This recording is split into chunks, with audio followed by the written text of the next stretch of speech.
Magluluto muna si Kabokal. Alam nyo ga, ano ang bahaw? Ito yung kanin lamig o yung natirang kanin. Sayang naman, kaysa mapanis ay di isang sangkong laang. Sabi nga na matatanda ay bawal daw kumain ng bahaw lalo ng mga bata. At baka daw sumakit ang tiyan. Siya nga naman. Tigil mo tayo ha. What? Post mo na, papogi. I'm out, man. Yun. Siya, uumpisan ko na.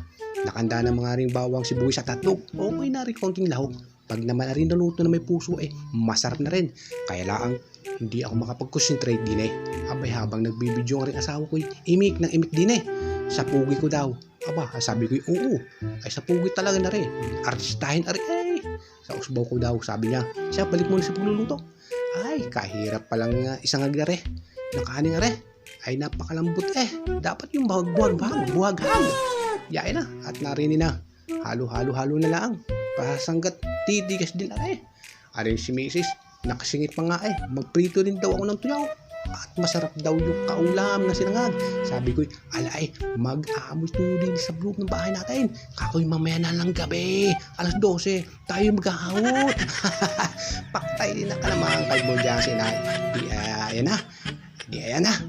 Nakaluto na si Kalbo. Sarap ng kaya ko na rin. Yan naman may sausaw-sung mahangha. Hindi kaya ayaw. Kain na po tayo.